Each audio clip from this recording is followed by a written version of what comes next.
మీరేమైనా అవ్వాతాత ఉసురు వైసీపీ నేతలు తగులుతున్నారు మీరు అంటున్నారు. సాక్షాత్తు మంత్రి పేర్ని నానియే, ఏదైతే మాజీ మంత్రి పేర్ని నాని కూడా చంద్రబాబు నాయుడికి అవ్వాతాత ఉసురు తగులుతుందని ఆయన అంటున్నాడు. ఏమండి, ఆంధ్రప్రదేశ్ 200 రూపాయలు ఉన్న పెన్షన్ 2000 రూపాయలు చేసిన ఘనత మహోన్నతమైన వ్యక్తి నారా చంద్రబాబు నాయుడు గారు. ఈ భారతదేశంలో ఒక స్వస్థమైన పాలన, స్వచ్ఛమైన పాలన ఇచ్చిన మహానుభావుడు నారా చంద్రబాబు నాయుడు గారు. 200 ఉన్న పెన్షన్ 2000 రూపాయలు చేశాడు. ఈ గనుడు కనీసం ఉన్న పెన్షన్ ఇవ్వంటారా మహాప్రభులారంటే పేర్ని నాని అనే అతను ఒక మంత్రి, ఓడదీసిన మంత్రి. అతనికి ఏంటంటే ప్రతిపక్షాల మీద దాడి చేయటం, కొంతమందిని ఒక గూడుపుటాని బ్యాచ్ని అక్కడ పెట్టారు. ఏదైతే ప్రతిపక్షాల మీద నారా చంద్రబాబు నాయుడు గారు కానివ్వండి, వైసీపీ ఆరోపణలన్నీ ప్రతి నిత్యం ఇదే. ఏదైతే చంద్రబాబు నాయుడు గారు మంచి చేస్తే దాన్ని చెడుగా దుబ్బేయటం, అవాతాతల మీద విషయాలకు వచ్చి పెన్షన్ గురించి మాట్లాడితే అవాతాతలకు పెన్షన్లు ఇవ్వడం చంద్రబాబు నాయుడు గారు వీళ్ళకేదో ప్రేమ వలగబెట్టినప్పుడు మరి మీరు అన్ని అధికారులతో మాట్లాడి 1వ తారీఖే సచివాలయ వ్యవస్థ ద్వారా ఇప్పించవచ్చుగా. ఇలాంటి ఆరోపణలు చేస్తూ చంద్రబాబు నాయుడు గారి మీద, తెలుగుదేశం పార్టీ మీద నిత్యం 5 సంవత్సరాల నుంచి ప్రతి కార్యకర్తని, ప్రతి నాయకుడిని పొట్టన పెట్టుకున్నారు ఈ వైసీపీ ప్రభుత్వం. పొట్టన పెట్టుకుని కలని కాక ఇలా వయోవృద్ధుల మీద కూడా చివరికి శవరాజకీయాలు, రాష్ట్రంలో శవరాజకీయాలు చేసే చరిత్ర కలిగిన ఏకైక ముఖ్యమంత్రి జగన్మోహన్ రెడ్డి.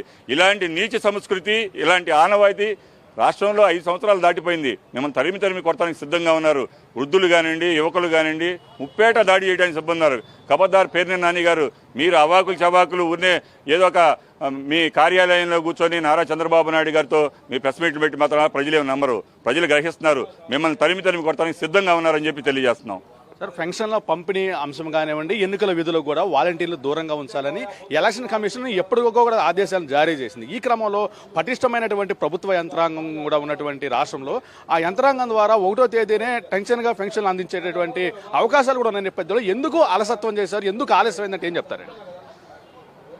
ప్రభుత్వంలో ఉన్న పెద్దలకి 1వ తారీఖే పెన్షన్ ఇవ్వాలని చెప్పేసి అవాతాదులు సాలన బ్రతుకులతో బ్రతుకుతున్నప్పుడు ఈ వ్యవస్థలోనే రేట్లు పెరిగిపోయి, నిత్యావసర సరుకులు పెరిగిపోయి, ముసలోడికి పాపం ఇంట్లో కుటుంబం గడవక నానా బాధలు పడుతుంటే వాడు 1వ తారీఖు ఎదురు చూస్తూ ఉంటాడు.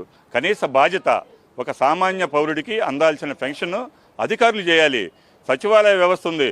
మేము ఏందో భారతదేశాన్ని వదిలిచ్చినట్టు ఆంధ్రప్రదేశ్ని మేమే స్థాపించాము, ఈ ఆంధ్రప్రదేశ్ మా వల్లే బాగుపడింది అని అవాకులు రోజు ఓకదప్పుడు ఉపన్యాసాలు చేస్తారు. అవాతాతలకి సచివాలయ వ్యవస్థ ద్వారా ఎందుకు పెన్షన్లు ఇవ్వలేకపోయారు, ప్రజలకు సమాధానం చెప్పాల్సిన బాధ్యత సిఎస్కి కానీ అధికారులకు ఉంది. అలాంటి అధికారులు తెలుగుదేశం పార్టీ మీద, నారా చంద్రబాబు నాయుడు గారు ఎన్ని మొరపెట్టుకున్నా ఉపయోగం లేదు. ప్రజలు గమనిస్తున్నారు. మీరు పెన్షన్ ఎందుకు ఇవ్వలేదు, పెన్షన్ ఎందుకు ఇవ్వలేకపోతున్నాం, మీ ఏ కారణంతో వాలంటరీ వ్యవస్థను పెట్టారు, వాలంటరీ వ్యవస్థ ఎంతమందిని సస్పెండ్ చేశారు. ఈ వాలంటరీ వ్యవస్థ వచ్చిన తర్వాత వైసీపీ కండవాళ్ళు కప్పుకొని బోలోమని ప్రచారం చేస్తుంటే ప్రజలు ఏమైనా ఊరుకుంటా ఉంటారా? ప్రజలు ఎవరైతే అధికారులకు ఉన్నారో తెలియజేశారో వాళ్ళందరినీ సస్పెండ్ చేశారు. ఒక వాలంటరీ వ్యవస్థ కానీ, ఏ పోలీస్ అధికారి అయినా సరే, ఏ ప్రభుత్వ అధికారి అయినా సరే స్వచ్ఛందంగా ఎలక్షన్ కమిషన్ రూల్స్కి విరుద్ధంగా జరిగితే వాళ్ళు చట్టపరమైన చర్యలు తీసుకుంటారు. భారతదేశంలో ఇది ఒక వ్యవస్థ ఉంది కాబట్టి, రాజ్యాంగం బతికుంది కాబట్టి వ్యవస్థలు నడుస్తున్నాయి.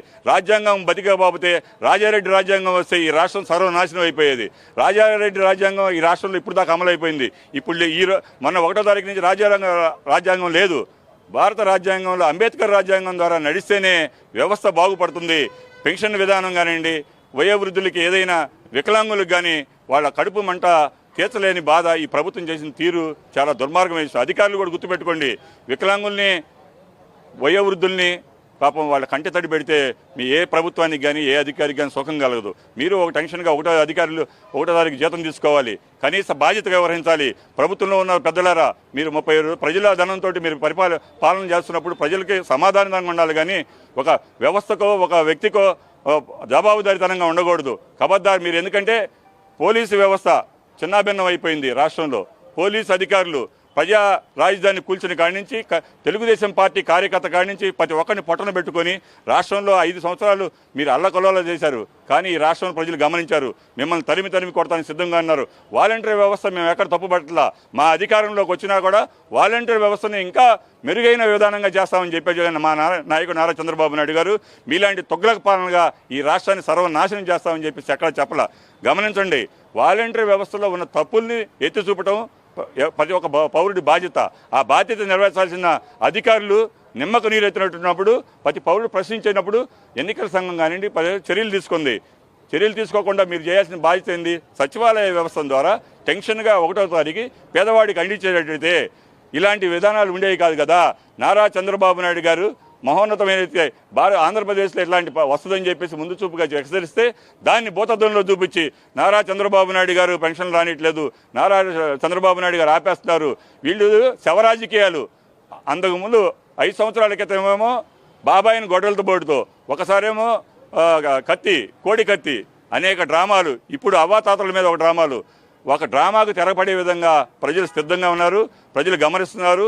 ఈ రానున్న ఎన్నికల్లో తెలుగుదేశం పార్టీకి బ్రహ్మరథం పడటానికి ప్రజలందరూ అన్ని వర్గాలు కూడా సిద్ధంగా ఉన్నాయని చెప్పేసి తెలియజేస్తున్నాం. ఆంధ్రప్రదేశ్ రాష్ట్రంలో ఎన్నికల కోడ్ అమలులో ఉన్న నేపథ్యంలో పెన్షన్ల పంపిణీ కార్యక్రమానికి వాలంటీర్లు దూరంగా ఉంచాలని ఎన్నికల కమిషన్ ఆదేశాలను జారీ చేసినప్పటికీ అప్రమత్తంగా వ్యవహరించాల్సినటువంటి ప్రభుత్వ యంత్రాంగం కూడా 1వ తేదీన పెన్షన్లు అందించాల్సినటువంటి బాధ్యత ఉన్నప్పటికీ కూడా ప్రభుత్వ యంత్రాంగం తమ బాధ్యతను విస్మరించిందని కూడా హనుమంతరావు గారు ఆరోపిస్తున్నారు. ప్రభుత్వ యంత్రాంగం చేసినటువంటి వైఫల్యాన్ని తెలుగుదేశం పార్టీపైకి నెట్టే ప్రయత్నం చేస్తుంది కూడా అని కూడా ఆయన అయితే నిప్పులు చెరుగుతున్నటువంటి పరిస్థితి. 200 రూపాయల పెన్షన్ 2000 రూపాయలు చేసిన ఘనత చంద్రబాబు నాయుడికే దొక్కుతుందని, అయితే ఈ పెన్షన్లకు సంబంధించిన కార్యక్రమాన్ని కూడా ఒక రాజకీయ లబ్ధి కోసం వైసీపీ చేసుకున్న ప్రయత్నం చేస్తుంది. వైఎస్ఆర్ కాంగ్రెస్ పార్టీ కూడా అవ్వాతాతల ఉసురు తగులుతుందని కూడా ఆయన ఈ సందర్భంగా దుయ్యబడుతున్నటువంటి పరిస్థితి. ఏదైతే గతంలో వైసీపీ ప్రభుత్వం బాబాయిని గొడ్డలితో హత్య చేసి ఆ చావును కూడా తమకు అనుకూలంగా మలుచుకుందో, ఇప్పుడు కూడా పెన్షన్ల కారణంగా పెన్షన్లు అందక చనిపోయినటువంటి వాళ్ళని కూడా అడ్డుపెట్టుకొని శవరాజకీయాలు చేసి అధికారం రావాలన్నటువంటి ప్రయత్నం చేస్తుందని హనుమంతరావు అయితే చెప్తున్నటువంటి పరిస్థితి. కెమెరామ్యాన్ వికాస్ వరప్రసాద్, అమరావతి గలం, గుంటూరు నుంచి.